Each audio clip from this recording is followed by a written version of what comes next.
Today's daf is daf Nun Beis, and we'll start here at the bottom of Nun Aleph Amid Beis. And we were talking about takanos that were instituted by the Rabbanon, and we're talking about a case where the Kohen Gadol died, and they did not have a replacement Kohen Gadol. And the question was, what do they do with the Minchas Chavitim? So it seems that on the one hand, we had a machlokes between Rabbi Shimon and other Tanoim with regard to where the funds are going to come for the Minchas Chavitim, Kolzman, as long as there's no replacement Kohen Gadol. And Rabbi Shimon derived from a pasuk that the monies for the Minchas Chavitim have to come from the Trumas Halishka of the Tzibur. And now the Gemara raised an objection because it would seem from a Mishnah in Maseches Shkolim that the entire institution of taking funds from the Tzibur for the Minchas Chavitim was only a Derabanan, it was only a Takana. In fact, it's listed amongst the 7 Takanos in the Mishnah, and therefore the Gemara says it's a Tanai Bezdin. I'm just reviewing Eisovenik, as we say, outside what we did yesterday, that the Kohen Gadol, after his death, and if he was not replaced, then they made a takana in Bezdin that the mincha of Chavitim should be collected from the Momen HaTzibur. Now, we just finished saying that according to Reb Shimon, he derives it from a pasuk, which means it's Doraisa. Omer Rabbi Avo, shtei takanos hayu. This was, I think, the last Gemara that we did yesterday, which is about 6 lines up from the bottom of Nun Aleph Amid Beis. So historically, the Gemara establishes in the name of Rabbi Avo that there were in fact 2 takanos. Originally, it was Doraisa before the Rabbanan stepped in to create a takana that was Minat Tzibur. But came into Chazu to Kamidchaka Lishka, when there was a paucity of money in the Trumas HaLishka, and it was very difficult to impose any other financial obligations, Takinu, they made a takana, deligbe miyorshim, let the heirs of the Kohen Gadol who died pay out of pocket for the Minchas Chavitim. However, then there was another historical period, came to Chazu de Kapashi Bey, and the heirs took it lightly, and they weren't coming forward with the monies. They felt that, this is not their obligation. So then they made another takana to go back to the Doraisa Halacha, which means that the monies for the Minchas Chavitim should come from the Trumas Halishka. Now, it's interesting. The Gemara now, having mentioned the Mishnah and the Takanos that were established in the Mishnah, there are 7 of them. The Gemara doesn't go through all 7 of them, but sort of agavurcha, once having touched on it, the Gemara now goes to number 6 of the Takanos on the list. Valpora shelo yehi molim be'efra. Now the paraduma is burnt, and its ashes are used for the mechatos to mix with this concoction with the mayim chaim. And the question is whether there's me'ila in the afer. Now, normally, when you have something that has kedushas domim, then if somebody goes in and enjoys a shava pruta's worth of benefit from those holy sanctified objects, he has a chiyuv of me'ilah. But they made a takana that with regard to the afer of the paraduma, if somebody would benefit from them, apparently it was very healthy to put it on wounds and so forth, then he would not violate me'ilah. So the Gemara asks right away, Doraisa, I'm going to prove to you from a brisa that this halach that there's no me'ilah in the Efer Paradum is not a takonas d'Rabbanan, but rather it's Doraisa, because the Torah says, Chatos hi melamid shemolim ba. Now, what we're talking about here in me'ilah is the Paradum itself. So if somebody starts, riding the Paradum or something, then he would be chayav for me'ilah. But ba molim, but who ba molim, but not the afer. The afer is not included in the elfra ein molim. Omer of Ashi state takonasi. Once again, we're going to try to reconcile the doraisa with the takana and say that there were two takanos. Doraisa ba molim ba elfra ein molim. As far as the doraisa is concerned, there's no me'ilah in the afer, and the reason why there's no me'ilah in the afer is because of what we call naseis mitzvaso. It's possible that there's another reason why there's no me'ilah, because the afer itself is not the same original object that was designated for the paraduma. It's a brand new thing called ashes. But in any event, once they apply the Doraisa law that there's no me'ilah in afer, and that sort of conveyed a message to the people that this afer doesn't have any sanctity, is came with the chazal to come and zalzlibo. So people started treating the ashes lightly. Now, even though they were justified in doing so, because there's no status of hegdesh to this, but nevertheless, apparently it led to like some sort of a general kind of zilzul, and it went beyond. And as we said before, the ashes are healthy for wounds, and they would put it on their wounds. Is therefore gazu be me'ilah. The Rabbanon established that there would be me'ilah on the ashes of the paraduma. Kevan de chazi de kaparshi misafek hazos. Now, once they conveyed the message to the people that the afer has the status of hegdesh, then people were very inhibited about using the afer. The afer was needed to be mitayr a tummy mess, but chazu de kaparshi misafek hazos. There were situations in which it was not clear with certainty that the person had indeed been contaminated with a mess, with a dead body. And they decided that, we shouldn't play around with this afer, because maybe, in fact, this person is not tamei. So in a suffix, they were poresh. Poresh means they held back.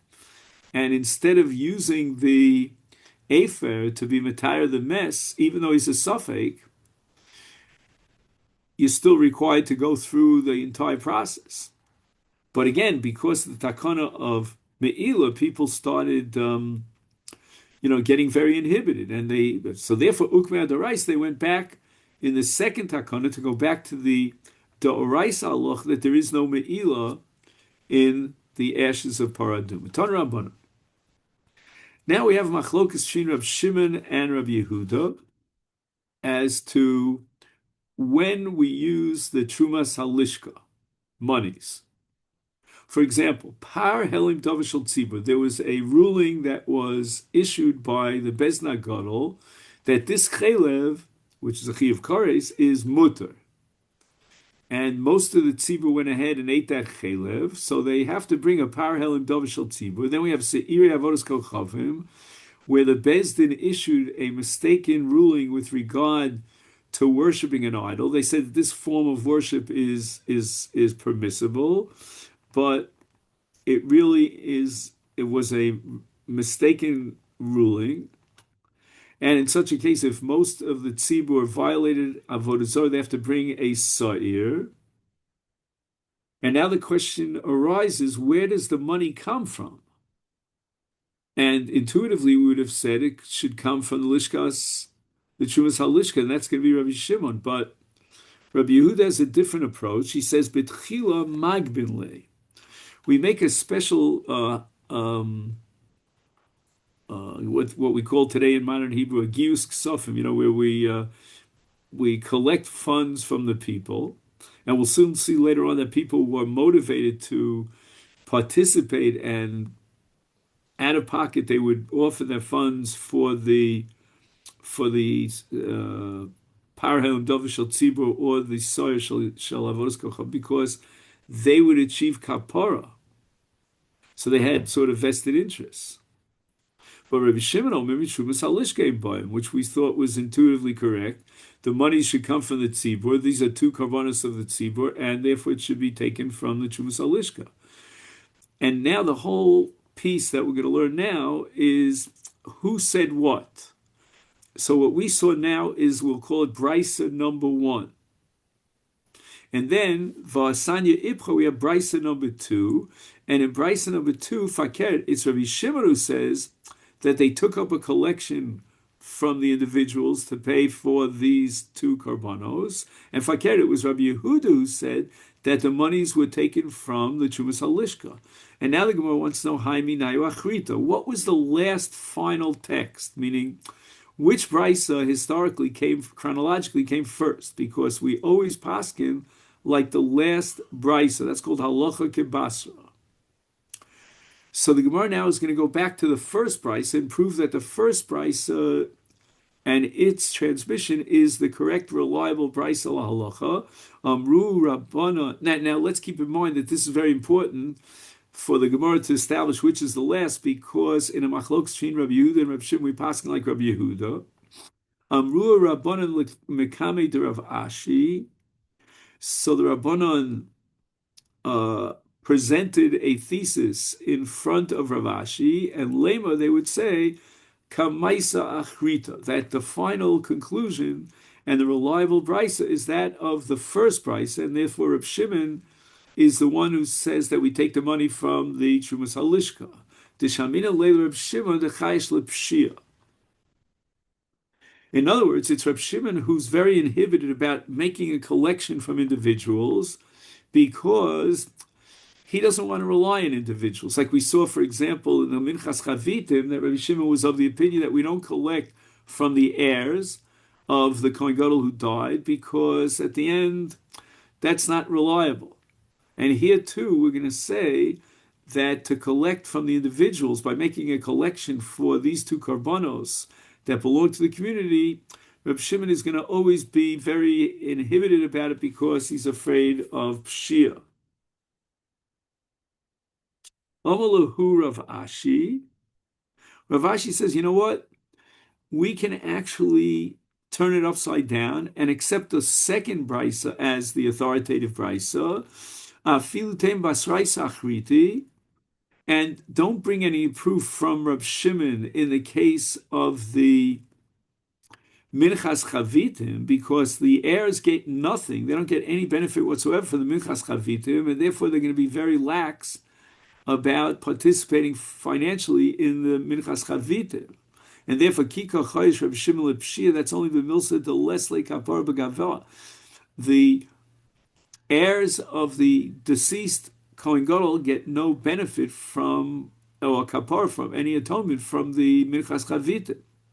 However, the Milsa de Islay Kapara Begavah lo Chayish Reb Shimon Lepshia. So Reb Shimon is only Chayish Lepshia in the case of the Minchas Chavitim, because the heirs get no kapara. But in this case, or shall we say these two cases of the Parhelim Dov Shel Tzibur and the Soyer Shel Avodah Zarah, they get benefit because the entire Tzibur needs kapara, and they'll gain kapara from it. So if you take up a collection, there's no need to be choshesh for Pshia, and therefore even Reb Shimon would agree that we can make a collection from individuals. And Dafka, Rabbi Yehuda is the one who holds, no, let's collect the monies for these two karbonos from the Trumas Halishka, and we paskin like Rabbi Yehuda. My Havila, what's the final psak? Amalei Rabba Zuti Lirav Ashi Tashma Desanya, we learned to the Brisa.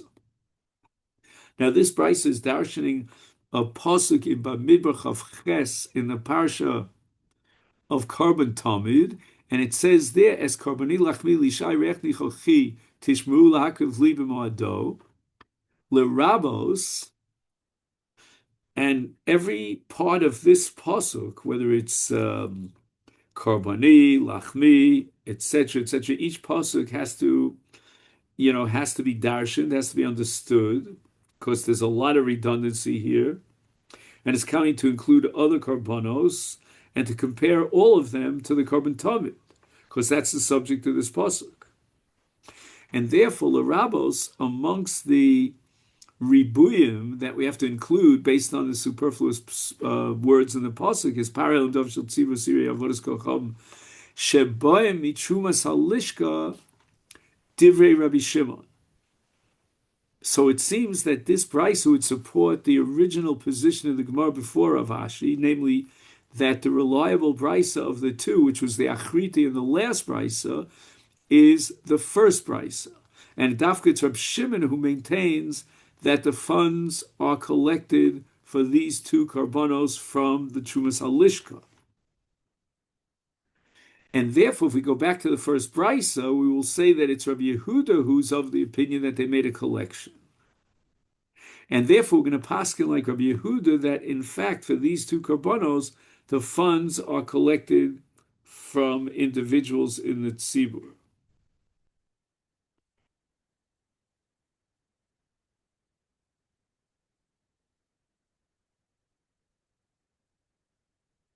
Now,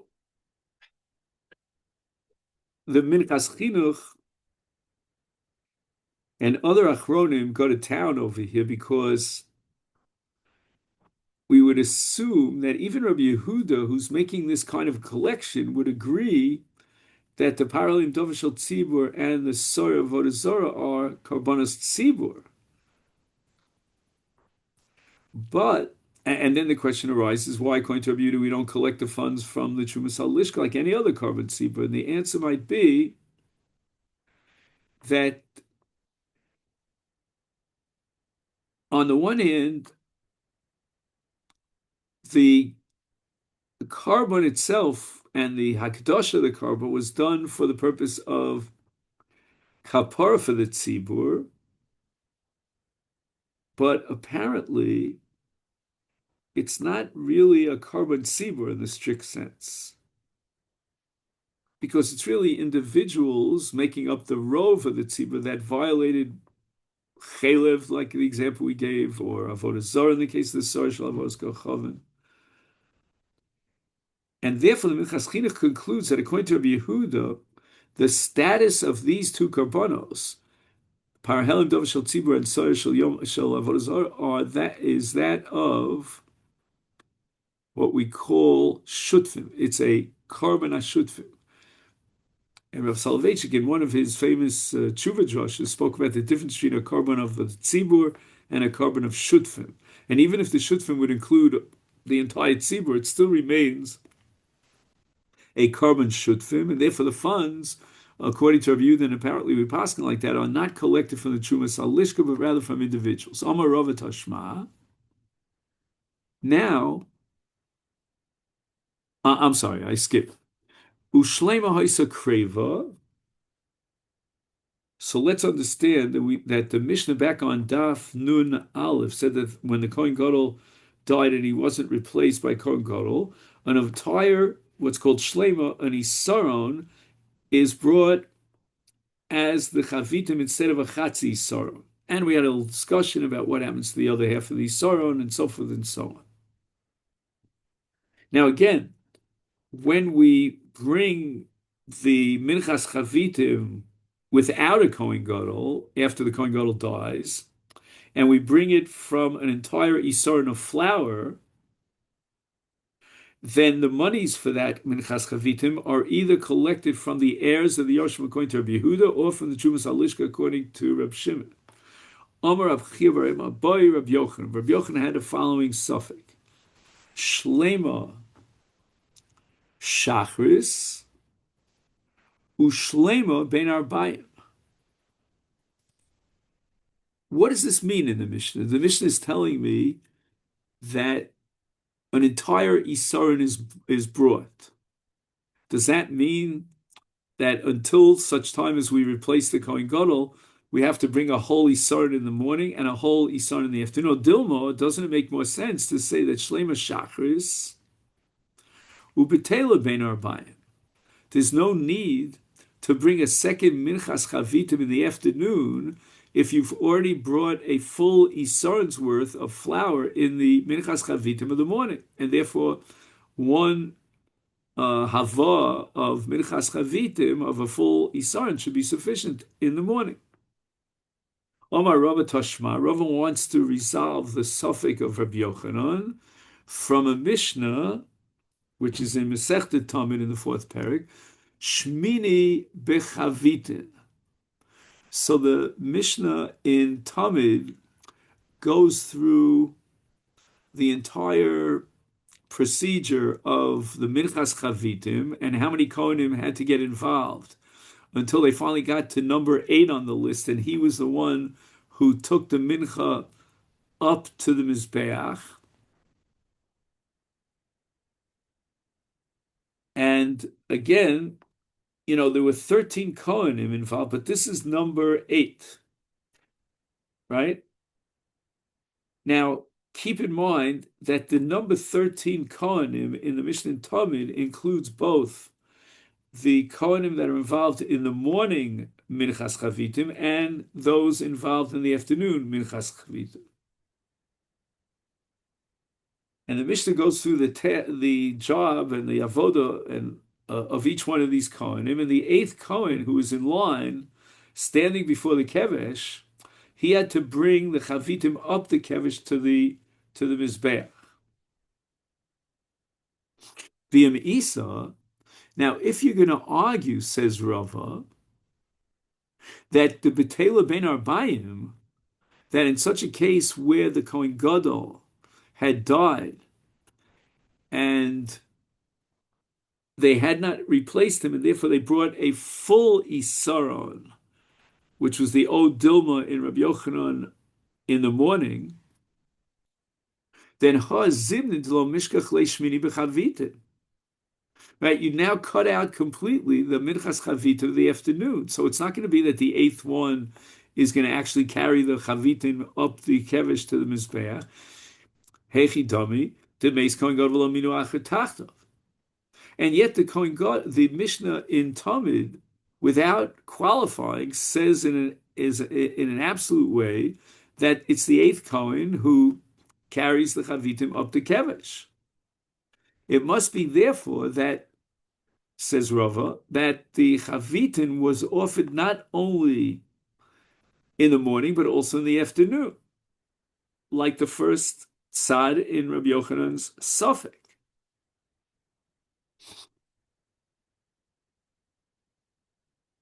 So that would mean Shlema Shachris u Shlema Ben Harbayim.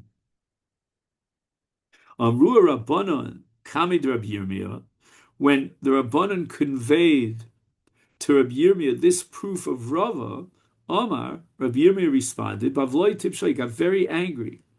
He says, Rava, you're from the Babylonians who have foolish ideas. Mishum di Yosfu, and the reason is because of the nature of Bavel, the Yosvi Asra, the Chashokhi Amri, right? Bavel was low on topography, and therefore it was very dark. There wasn't enough light, and therefore your logic and your thinking is also very dark, very murky. In other words, you're assuming, Rava, that when the Tana gives a list and the 8th Kohen is the one who carries the Chavitim up the Kevesh, and you're assuming that was every single day. No. That's not the Mishnah. I'm just going to tell you what the normal way of doing it was. The Ketani Shvi B'Solas Chi B'Yayin. Take, for example, the Mishnah in Talmud that says that it was the 7th Kohen who offered the soles, which is the fine flour of the mincha. The 9th Kohen offered the accompanying nisachim of yayin. Hachinami de lo batli. Are you going to say that this was never suspended, meaning that your approach, Rava, is that the Mishnah in Talmud is giving us an absolute without any exceptions? That's not true. The Torah says, Min chasim in iskayim balayla, min chasim in iskayim afilu lemachar. In other words, we're going to try to prove that sometimes the Talmud was brought without its mincha and nisachim. For example, the Torah says that the mincha and the accompanying nisachim of yayin balayla, and that is valid. But then it says minchasim iskayim afilu lemachar. And the repetition of Menachos came a second time teaches us that you could even bring the mincha and the sachim the next day. Right? The mincha and the sachim were meant to accompany the korban, and you could even bring it the next day, even though you can't bring the korban the next day. So this pasuk is referring to the Musaf of Sukkot. And the Torah repeats itself with regard to Minchasam Vinis Kehem in Bamidbar Perek Chavtes, and the repetition of the Mincha and the Nesachim teaches us that although the Karbanos of Musaf themselves are brought during the day, the supplementary Mincha and Nesachim can be brought the following night and even the following next day. So therefore, the Mishnah in Talmud, when it says Shvi b'soles uchi b'yayin, is not necessarily so. Under normal conditions, that might be so, but sometimes the Talmud was brought without the mincha and the sachin, and yet the Tana, without blinking, assigns the positions of the seventh and the ninth to the kohanim who conveyed them onto the mizbeach. El de'i lo ktani, but rather we have no choice but to say that the Tana lists the usual shchiach, the usual order in which the Talmud was brought, and when it was conveyed up the kevesh to the mizbeach. And the Tana is not going to teach us de'i meaning, well, what if this happened and that? And therefore, if we apply that same rule, hachanami de'i lo ktani, we're not going to say that there was a special case where the Kohen Gadol died and he wasn't replaced by another Kohen Gadol, and prove from that the chavitim was it had to be on the eighth line, and there must have been afternoon chavitim also. Maybe there was no chavitim in the afternoon, and we'll accept the second side in Rabbi Yochanan that Shleima v'Shachris u'Betela bein harbayim. Adrua kamei de Rava. Now Rabbi Yirmiyah's argument and his comment about the Babylonians being foolish was reported to Rava. Rava declared, "Mi bishusim amri kamayu." In other words, why is it that when they bring our words from Bavel to Eretz Yisrael, they only bring those that are like mishubashim? Mishubashim means poor reasoning, not solid arguments. But mitivusam lo amri kamaya. But when we have something good and a very insightful argument, they don't bother transmitting it to the Rabbanim in Eretz Yisrael. Therefore, they have a very negative view of us. Now, at this point, it seems that Rava kowtows and accepts the counter argument of Rabbi Yirmiyah. But Vahadar Amar Rava, when Rava looked into it further, he says, "Haninami tivusani," that which that they transmitted to the Rabbanim in Eretz Yisrael was really something that was very good. There's my ruling that you have to bring the isaron, a full isaron, not only in the morning but also in the afternoon. That's a well-reasoned argument. Why? Even though I can't bring it as a solid proof, a convincing argument from the Mishnah in Talmud, I'll derive from a pasuk in Chumash. Amar Kra, soles mincha Talmud.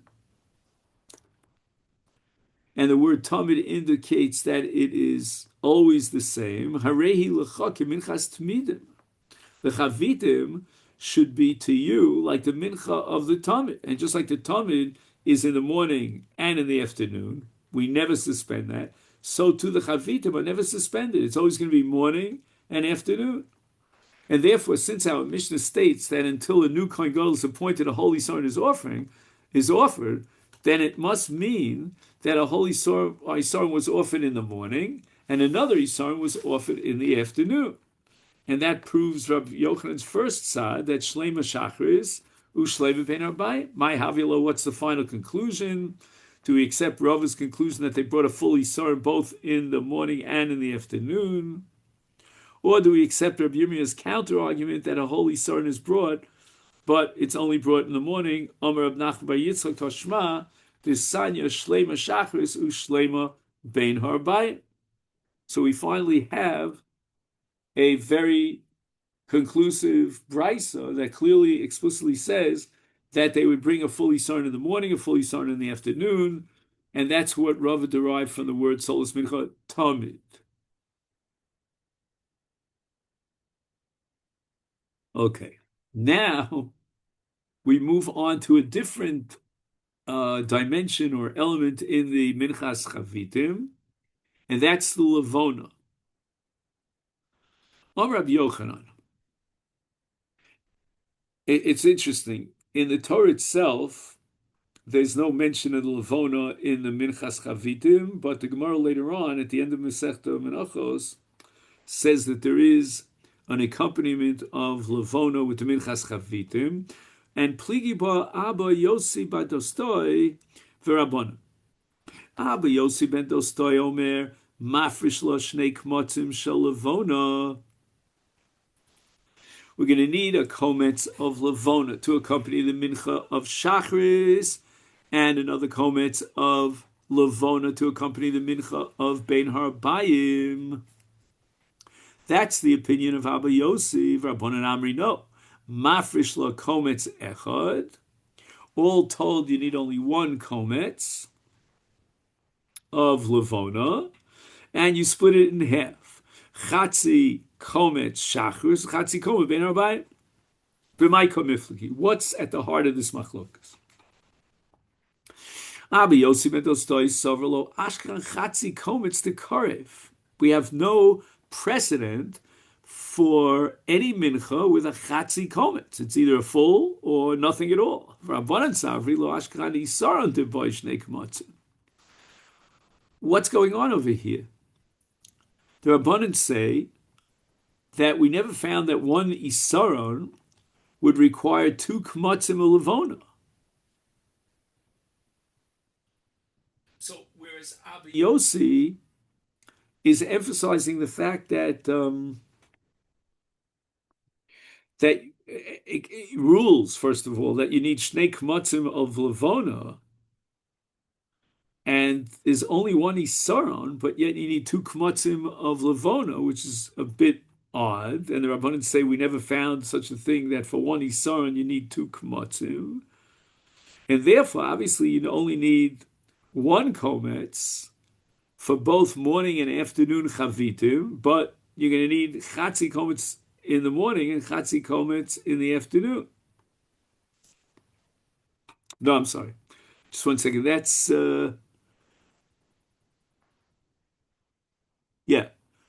Chatzi kometz shachris, chatzi kometz bein arbayim. Let's not get confused with Abba Yossi, because Abba Yossi is of the opinion that you bring a full kometz in the morning and a full kometz in the afternoon. And the Rabbanan counter argues that we never found such a thing. There's no precedent that one Isar should require two kmotzim of levona. But on the other hand, Abba Yossi is going to counter argue to the Chachamim. Where do we find the chatzi kometz? There's no such thing as a chatzi kometz. Boy, Rabbi Yochanan, Kohen Gadol shemeis v'lo minu acher tachtov. And here we're going to turn to Nun Beis Amid Beis.